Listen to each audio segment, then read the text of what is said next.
Let me give you a very practical example. We could chase, what would this look like potentially for you in your marriage? Yeah, I think this is good because our listeners love it when I get picked on because it's bringing boots on the ground to them, right? How do I help this? Well, let's work on Ramos. Great marriage, love my wife, that we just love each other to pieces. Yeah. But on the we're preparing rich counselors, so we are a conventional couple. Yeah. So Gotcha. that's like third out of five, right? I know what that is. Yeah. Yeah. It's like, how do we, and the conventional couples, because of the blame control cycle. Let me give you a real life situation in my life. Good. That was handled badly. Okay. By me. And then I'm going to have you help me navigate it so I don't repeat it. Okay. I'm married to a flight attendant. She works about an hour and 15 minutes from our house. Okay. So every so often we do what's called a queen drop off, where I just bless her. I take her to work and then I pick her up. Right. Okay. So in this particular instance, I'd taken her to work and she was coming home on a Saturday night from work. And so I'm at the house, I'm watching the Ducks play Penn State in a high value football game. Right. Gotcha. And so I'm watching the game and I realize I've got to leave. So I get in the car. It's third quarter. I'm driving to Portland. I'm listening to the radio. I'm getting the updates on my phone. Yeah. Okay. So I haven't seen her for 2 or 3 days now. Okay. I'm excited to see her. I've got this Ducks game playing. I get to the airport. The airport is packed. I mean, usually we've been doing this so long. We're the experts at picking each other up. Yeah. Our standard routine is I pull up to the curbside. I get out of my car. I put her bags in. I get her in the car, give her a kiss, and we leave, right? So open the door for the whole 9 yards. In this particular instance, the place was packed. And I drive a Dodge 1500 Ram, right? A big truck. So I can't get into the spot, all right? I want you to see the scenario here. I gotcha. You're so frustrated with that? I'm a little bit frustrated here. I can't get in the spot, but I want to get my wife. Haven't seen her. I miss her. So I pull in kind of two lanes off the curb. And I say, honey, I can't get out. There's cars behind me. You got to do it, right? So she comes in. She opens the door, puts her bags in. It's a lifted truck. She climbs up in it. She gets in the car. And the first thing I say is, man, that Ducks game is really good. And then so she's already had to open the door, put the bags in. And my wife is not a prissy, but that's what she's used to me doing. I gotcha. So now instead of doing what I always do, I don't do what I always do. And the first thing I say when she gets in the car is, hey, how about that football game? Yeah, right. Okay. So now she reacts to that. She reacts with control, her control, and she gets ticked. And then I get ticked at her getting ticked. And we literally drove an hour ride home. We didn't talk to each other once. I got it. Okay, so there we go. That's an honest, bad Jim moment. So one of the things we're going to eventually do is chase her pain. But right now, we're going to start with yours. Yep. Okay? So when you said, boy, that's a great Ducks game, and she responds with anger, right? Is that what you said? She responds with anger. Do you remember how you felt? What was the message that you felt? The message, well, what I relayed to her is I drove, again, this is on me, not her. No, my go ahead. wife's amazing. I'm putting all the blame on me here, but what I said to her was, hey, I dropped you off 3 days ago. That's an hour and a half turnaround, 3 hour turnaround for me. Right. And I'm doing another 3 hour turnaround for you. And you get in the car and you get mad at me because of the Ducks game. Right. You do not appreciate what I did for you. Okay. So you didn't feel appreciated. Yes. You're not feeling loved. Yes. You're not feeling cared for in that moment. Yes. Okay. Taken advantage of. Let's pause right there just for a second. Let me tell your listeners and viewers, nearly everything in relationships boils down to love and trust. Trust, those two things give us different things. Love gives us a sense of identity. You can think of a child growing up in a home. In my home, my identity was tied to pleasing dad. I felt love. I felt when that pleasure was connected, right? So my identity is strong. Well, no, it's actually very weak. My identity is tied up in, am I pleasing? Yes. This tells me my worth, my value to this other person. And so therefore, that's what I'm chasing. When I see disappointment, I've lost. Trust, the second component, is, can I depend on you? Can you depend on me? Do we have a mutually giving and receiving relationship? Trust gives us a sense of emotional safety. So this is, can I trust you to be there for me? We need both of these things in relationships. So in that moment, you were feeling unloved. That triggered something in you that you felt before. Mm-hmm. Now, we probably don't have time to chase what were some significant relationships in your life when you didn't feel loved and cared for? My guess is you could tell us a few stories. Well, it's very simple. It's basically same as yours, just a performance-based, Okay.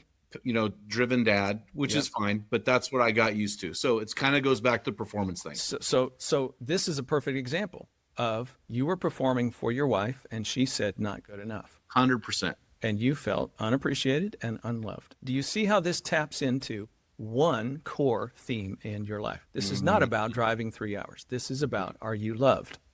Interesting. And anytime that is triggered, you will go into blame, shame, control, or escape unless you learn how to insert self-control into the equation.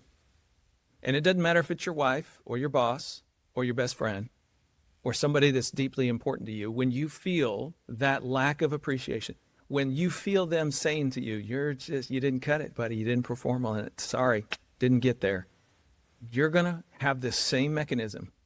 It's not dependent on your wife. And here's the important thing that we're saying right now. Realize this. This thing that rises up in you is not about your wife. This is about. So let me just say this real quick, because she experienced the same thing on the other end. That's exactly right. That's why we're going to chase her open pain. The door. He was three lanes away from the curb. He didn't love me. Load my stuff.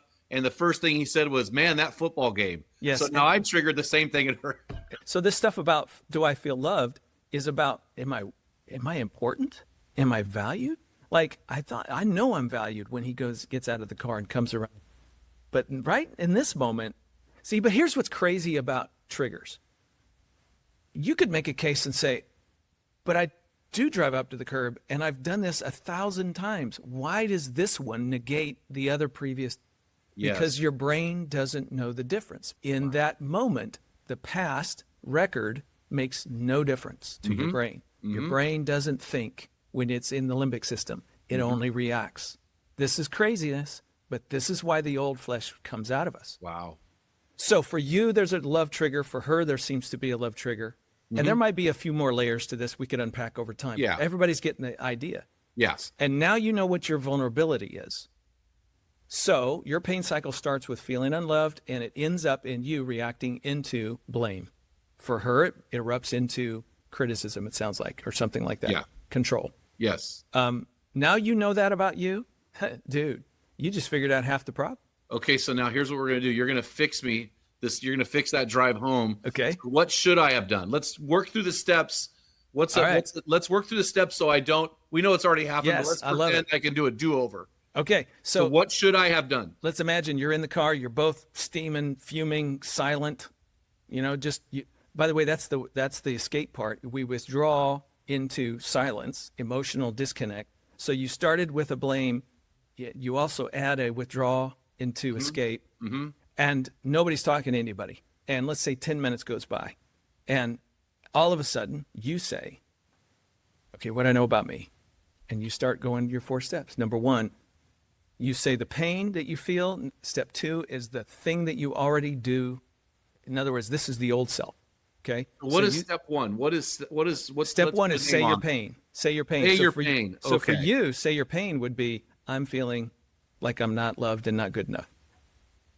Now notice, you're not saying, and honey, you're to blame because here's the evidence that nope. You just short, sweet, you're saying your pain so that you can say step 2. And what I usually do with that, that's what step 2 is. Here's what I do with that. My coping is I blame you.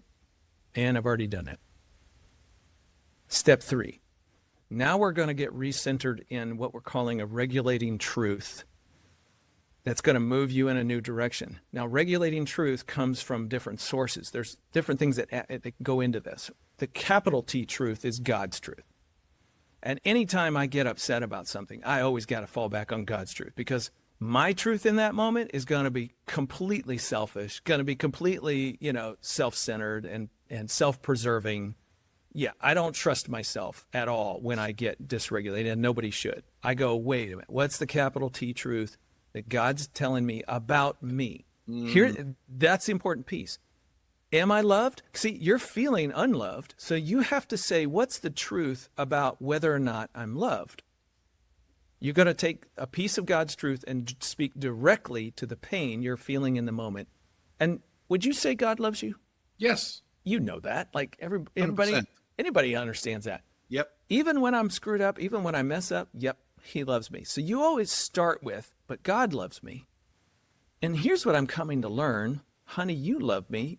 As a matter of fact, the reason you're irritated with me, I'm coming to understand, is that you desperately want a relationship with me, and you are feeling unloved, and that's why so you love me. And I can hold that right now. I need to remind myself, God loves me. That's permanent.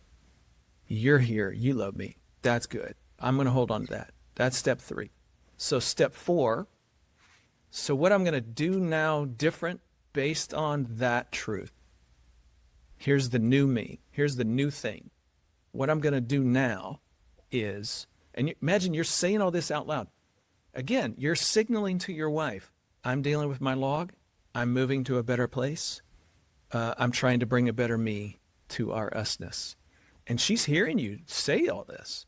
It's helping her reorient around who you're trying to become. And so the 4th step may sound like, and so I want to start over. And I just want to say, even as I've been talking through this, I'm reminded, I think I know why you were feeling unloved. Is that what you were feeling?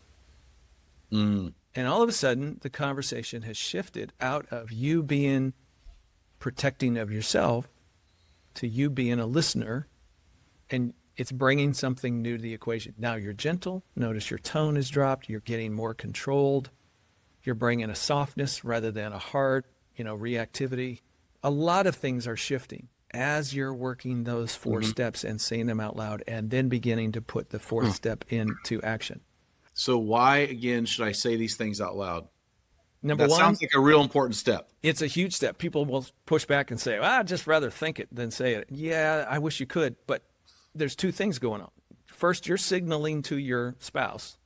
You're telling your wife, I'm dealing with my log. I'm trying to be different. But the other part of it is more neurological for you. When you say something out loud, you actually activate prefrontal cortex. You make the thinking part of your brain actually begin to come back online. And so as you work through the 4 steps, saying them out loud, you're turning off your reactive limbic system. You're turning on the thinking part of your brain, and you are preaching to yourself something you need to then obey. Yeah. That is so critical. We often listen to ourselves negativity. If we preach the truth to ourselves more often, then we can actually do it a little bit easier. So the mechanism of saying it out loud is turning my brain back on, slowing me down, helping me refocus. Oh, this is what I need to do in this moment. And I'm in the process telling my wife, I'm trying to be new. Give me a minute. I'm trying to get there. Even if you change, even if she never does anything different, you're changing the dance between you, because the dance can't be the same if you're different. So there's power in the one person changing them. There's great power in this.